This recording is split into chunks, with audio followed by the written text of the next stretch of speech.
not about Michael, just what I've been told here, but he has apparently lived in Coppell all or most of his life. CHS grad, and you live next door to Erma Ihnfeldt, right? And you are frequently visiting her place, and have a lot to tell us about Erma in the house and what was going on back then. And I was wondering, would you like to introduce your folks that are here? Or? Sure. My mom's here, Catherine. You'll know her from The Advocate. Yeah, we know. What year did you finish Coppell High School? I graduated in '91. Okay. Excuse me, Michael, before you go on, just in also introducing guests, we have Miss Mary Sinclair, who's taking a seat back here. She was a sister of Erma Ihnfeldt, and her son, John Caswell, and also John's cousin, Ken Underwood. Irma was an Underwood as a maiden name. So they came to hear.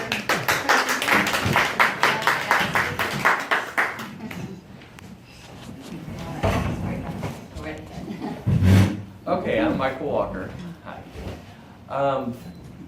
My parents moved to Coppell in 1971. They wanted a place a little bit rural. They had been living in Houston as newlyweds. And they found a rental farmhouse on Sandy Lake Road that was owned by Joe Eby, which was just a little further west from Erma. And they rented the place there from '71 until they built a house on Moore Road in '79. And when they moved in '71, Irma's husband, Arthur, had just passed away, I think either recently that year or maybe the year before. And her son had already left the house, and my mom and her became friends. And I was born in '73, and Erma hadn't had a grandson yet, and I became the first grandson. So everything was always signed, love Grandma Erma, and everything. I didn't call her that, but that's how she wanted to be known.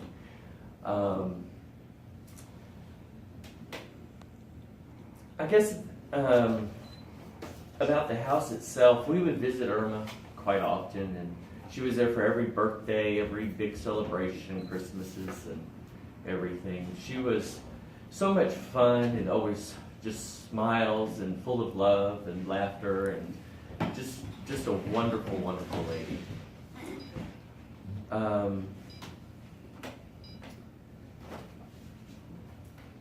When we go visit, we lived right to the west of her on Sandy Lake Road, and there was just an empty lot in between the two houses.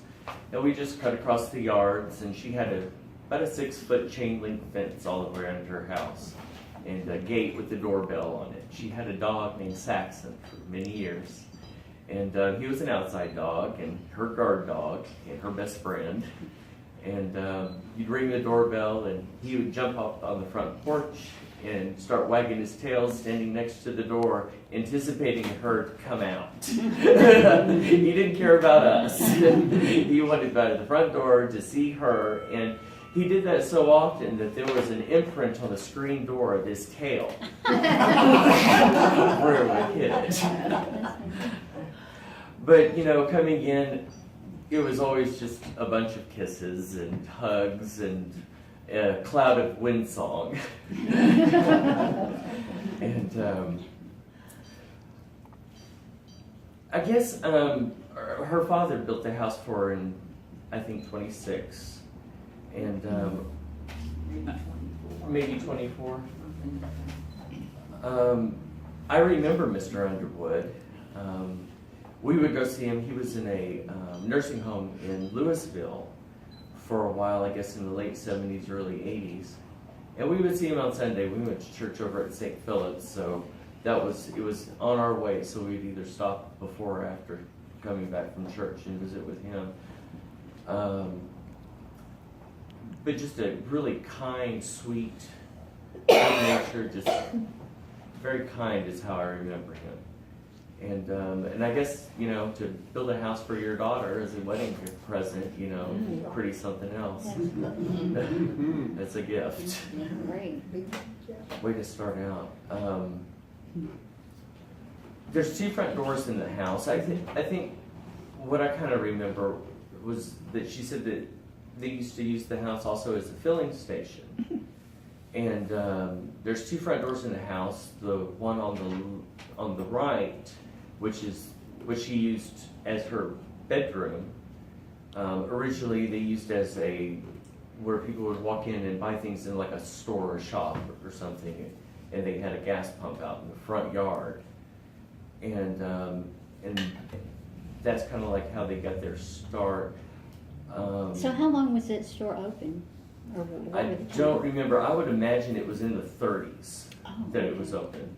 Yeah, because she talked about during the Depression that the different programs that the WPA and the CCC did, like Grapevine Springs Park, and when they built that didn't have extension from Louisville in the 30s, that they would go and they would sell them sandwiches and lunch and different things. And that was another way they would walk there, they say, to go sell them this. Yeah. It was in the same location Yeah, we picked it up from.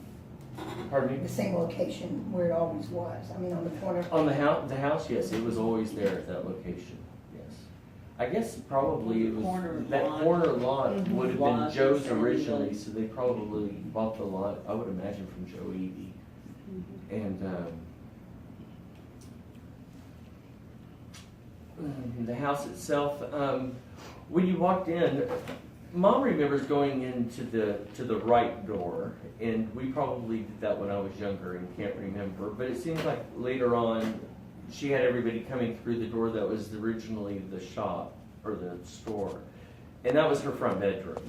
And she had her bed was up against the right wall, and then she used that as a closet and everything. But it was basically a cut through into the left room in the front, which was her formal dining room as she used it when we were around.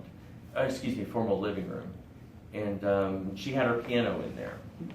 And she played the piano for years for the Methodist Church here in Coppell. And if y'all remember, it used to be right on that corner over there. It was a little white framed church.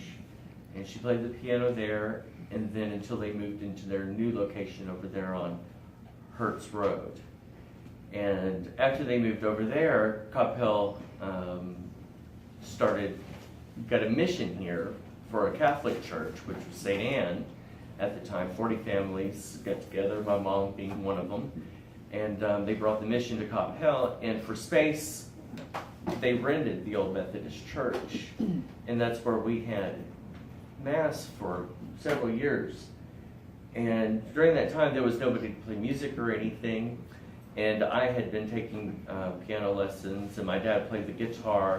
And so we would do the music during the Mass. So I wound up playing the keyboards at the same church she played the piano in for years. So it was kind of interesting. We talked about it a lot in music. And one of my favorite things for her to play was How Great Thou Art. Being raised Catholic is something you never heard, so it was a treat.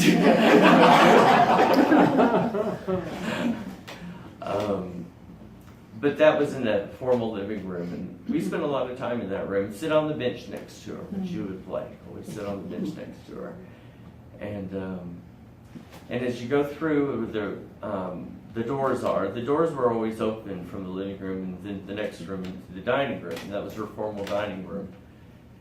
And what I can remember, it was a long, thin dining room table. It was, the room was never used. We never used the room. It was a walk-through. So you always walked around the dining room table. But it was very pretty, always a nice big bowl of fake fruit on it. And then I guess they built the addition on the back of the house sometime in the 60s is when I would imagine it was done, before Arthur died. And then she used that house from then on where she would entertain, and her kitchen was back there, and then that's where you went and sat and visited and everything. And it had windows that overlooked the backyard where she had a nice big garden for a while, and big pecan tree, and we would sit out there and everything. One thing I remember about her tree, she was very meticulous and always had it done every year, but she would have them whitewashed halfway up. Yeah. And so it was always a fresh coat on in the spring and whitewash. Is that for bugs? I think so, Okay. yeah. And didn't really work. I don't think so. I guess you could see them when they were climbing up.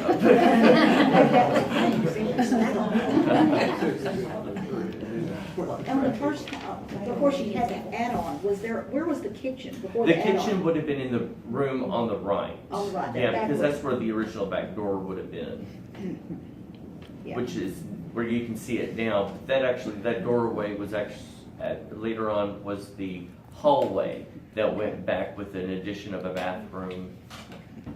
So the door there now was the back door before the addition. I think so. I'm not sure, but that's the only thing that I can probably figure out. You said the room to the back right was the kitchen? I think so. I think that's what she used. I don't know for sure. They would That's probably why- know better. That's why it had linoleum on it. Her sister. Their sister's right here. Yeah. Yeah. Did you, Which room would have been the kitchen?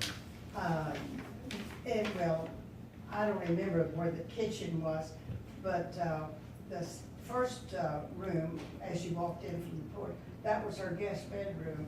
Then the next room over was her bedroom, because she had all those windows. Oh. And you were talking about the dog.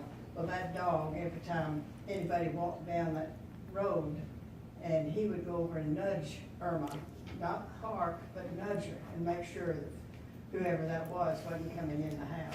Because he was so protective of her. We even she even had to tell him it was all right if we came in the house. Because he was very, Good now. very protective. Then after all died, that's when they had the fence built around. And so, that was something else, but her piano was in that front living room area. And I don't remember where the big dining room, I guess that next room, right off of the living room was the dining area. Because she had so many people that she cooked for, it was unreal. You'd think you was going to a hotel. So I'll quit talking, you go ahead with your story. You're younger and you can remember. Oh, gosh. I was glad I had some notice. I'm just jogging the memory. She worked in Grapevine by the time that we'd known her in the 70s and the 80s. And, she worked for an eye doctor there. And Mr. Wilson said that he was actually his eye doctor. So he would see her, and he said he's got some stories on her. Erma was a case. Yeah. My grandmother used to call her a case. Uh-huh. She was the receptionist, nurse, something, the only one in the office with this eye doctor that I went to for over 50 years. And Dr. Chandler was a little bit mercenary. He was a very good doctor, but a little bit mercenary. And he would come out and dictate tests that he thought somebody would have. And when he would leave, she would go. We still had the test. But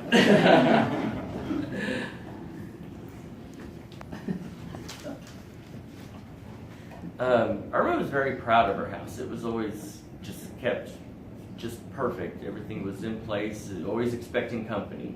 The doorbell would ring, and in the beginning it didn't take her long to get to the front door, but as time went on, she wound up having really bad arthritis, and sometimes she'd have to wait at the gate, a good 5 minutes, for her to get from the back of the house where she sat to get to the front. So visits would become less frequent because you knew how much work it was for her to get up and go and answer the door and then come out and unlock the gate. If you called her ahead of time, she'd make sure that the gate was unlocked and for you to come in, and that worked out well. But there was a chest of drawers that was right next to the entryway into the front bedroom. And as I grew taller, I saw that that's where she kept her lipstick, because it was every single time that you go over there, you come home just covered in big red smooch marks. So she always had bright red lipstick,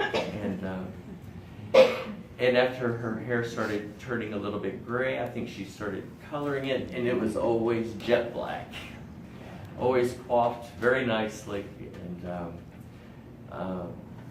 so yeah, she'd make sure she had her arsenal out before he got there.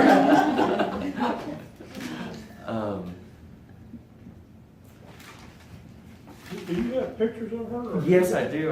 Do we have that picture? Yes, definitely. I told them we might want to scan some of them. Yeah, she was there for every birthday and everything, so I brought pictures of her, you know, most of them, all the interior, we never took pictures inside of Erma's house because it was just going next door. But she would come over for birthdays and stuff, so there were pictures in our house that we rented next to hers. Like I said, there was just a little bitty lot in between the two places, and we could either cut through the back gate and get to her house, or we'd go through the front gate.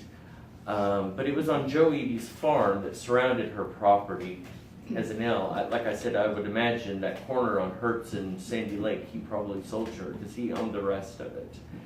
And he had a barn there that was behind both of our houses, and livestock, horses, cows, different things, all of his implements. I think it was a big chicken operation in the 40s.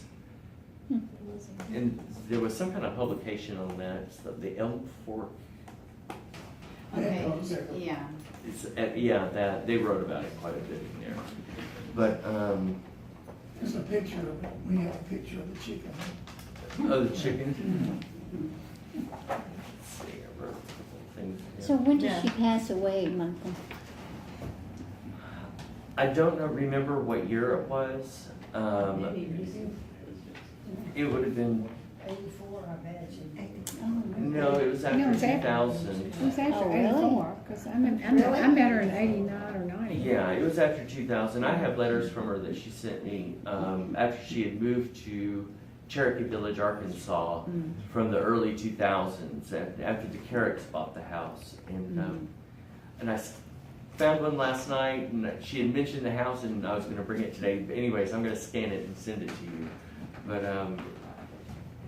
basically, it's inside of the letter. She's talking about her teeth and wanting a steak and complaining about her fuel bill there. I guess she was in the mountains in Arkansas, and it's $100 for her fuel bill, and seeing snow like she had never seen before. Amazed by that. But she said that they had that things change in Coppell every day. She kept up with the house after she left and said that her house had been totally redone. She goes inside and out. She goes, but it's pretty. So it's probably hard for somebody after having something for so long and seeing any change done by somebody else, you know, whether, you know, just the paint color. And like I said, I can't remember if she had the roof put on green before she sold it, or the Carricks did after they bought it. But it was always a dark black shingle that was on it. There's pictures of it that are in there. Are one of these little boys still? That's me. I'm the older one, and my brother is 22 months younger. Okay. Yeah.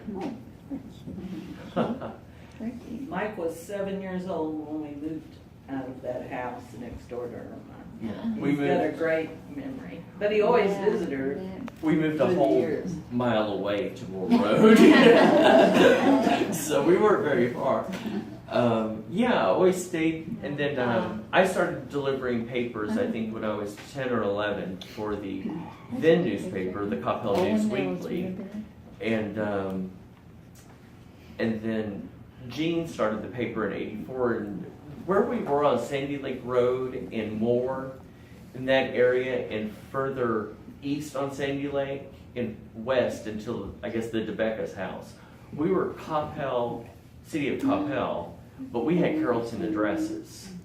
And so the newspapers could not get delivered for the same bulk rate as the Coppell residents. So they needed somebody to throw the paper to that route. And so it was probably about 30, 40, 50 houses. I think we rolled 50 papers every week.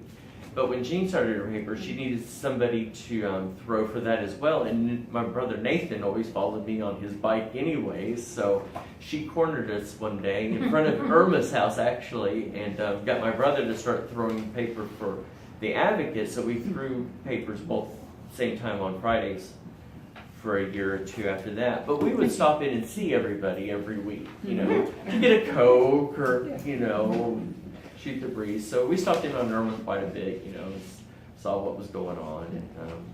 And when I would come home on leave, I was in the Navy for a while, try to see her, stop, and different things. So we always kept in contact. We wrote letters back and forth.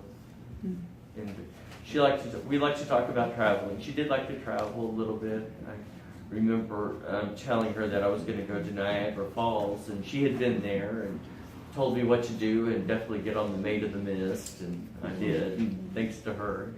Yeah, I probably wouldn't have done it if she had said to do it. So.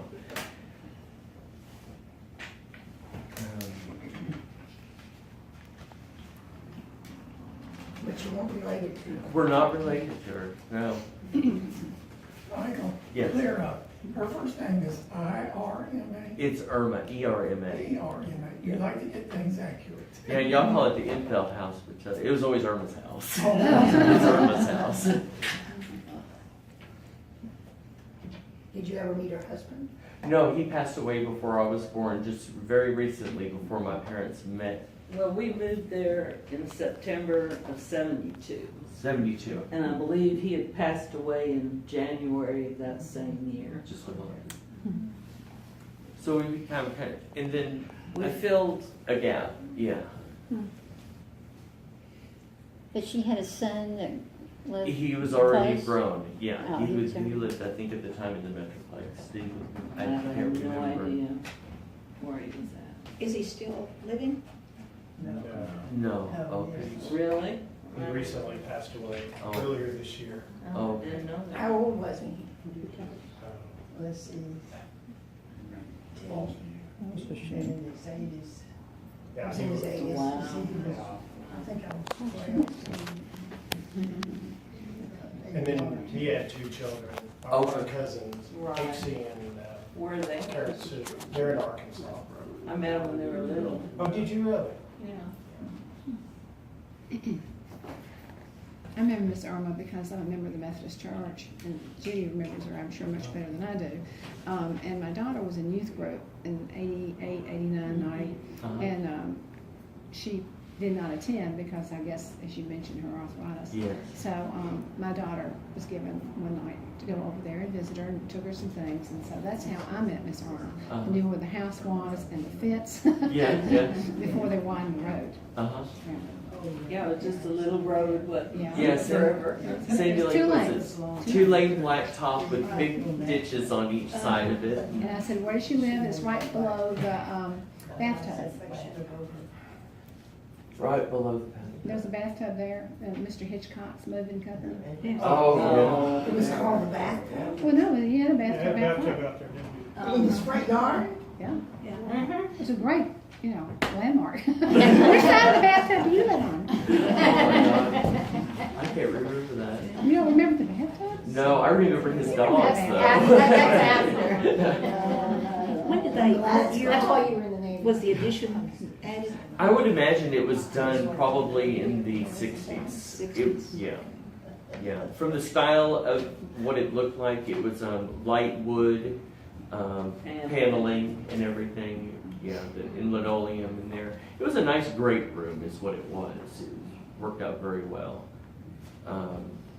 Windows, see out and everything. Now, did she have an indoor restroom? when Yes. it was just in the early days? In the early days, I doubt it. I doubt So it was added on in the 60s with the addition? I don't know when it was added on, whether or not that they had something like that in her, what she said, her bedroom kitchen. she never talked about that, so. She was saying that it was when they added on. That's when you got the bathroom? Bathroom in. Okay. That's- So You got the before they outhouse. just called the You never outhouse. used the outhouse? No, I have used an outhouse. But my mom was raised on a farm in Kansas, so I know outhouses. They're awful. Terrible. Yeah. Some of others.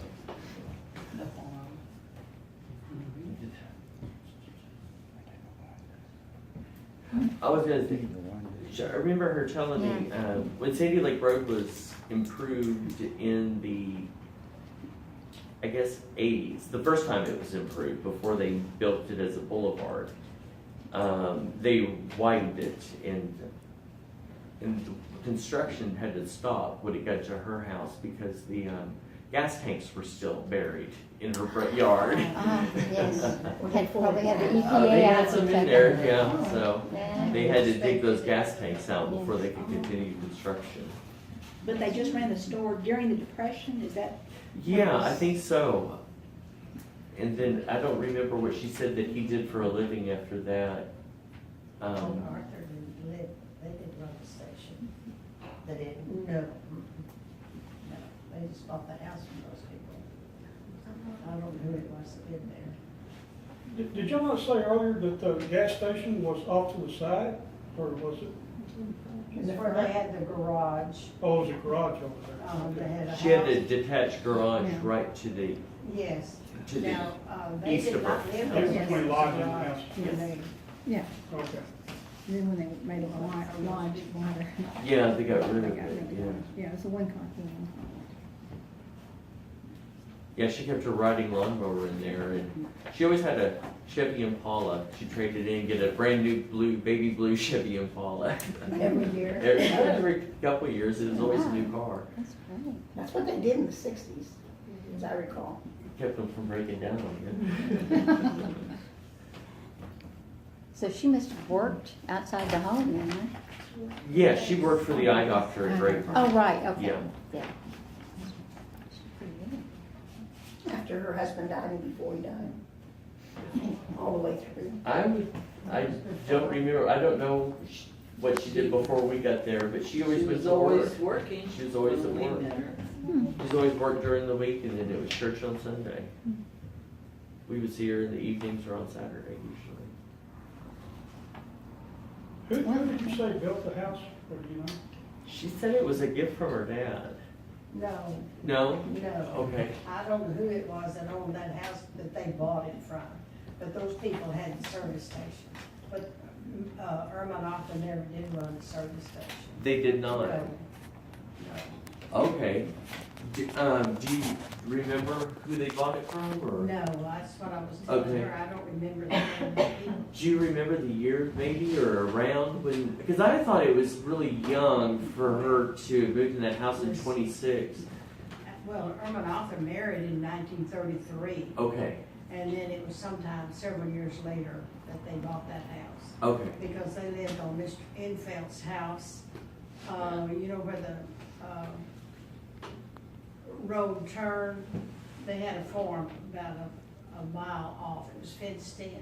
And Where that's Sandy they- Lake turns, Yes, up there at the slip? to the south. Okay, past Fleets? Yes, and I know, one time Arthur was out looking for, turkey eggs and turkeys, and, he saw Bonnie and Clyde had camped out on that property.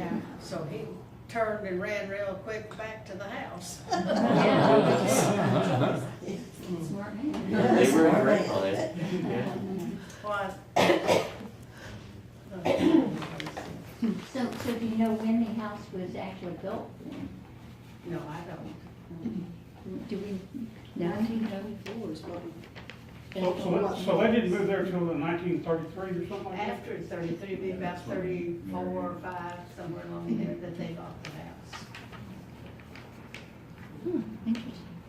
And kind of in relation to that, I've got an old 1942 aerial that showed.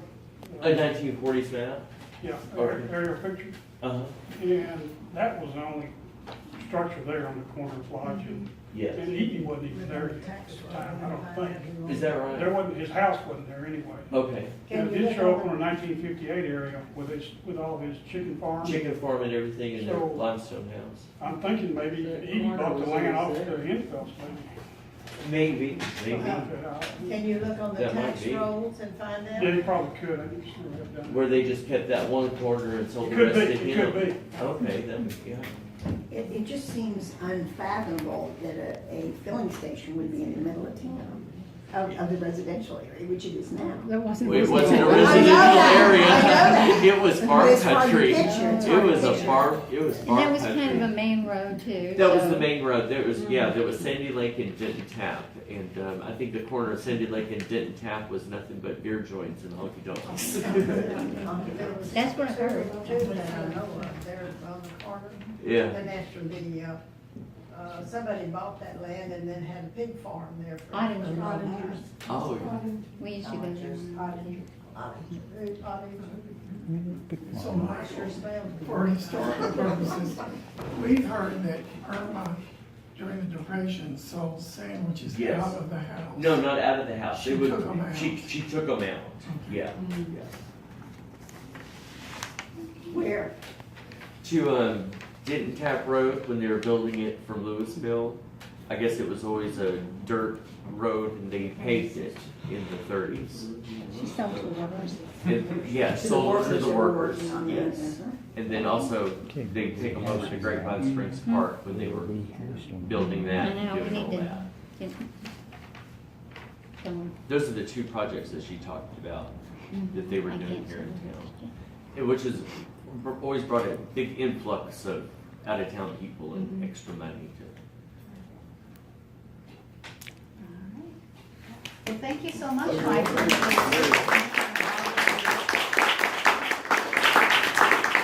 We certainly enjoyed having you come and talk about Irma and give us a sense of what the house was like when you remembered it and all, so thank you. Correcting some of our impressions Yeah. that we had. And spelling. Always, when I found out that it was gonna be,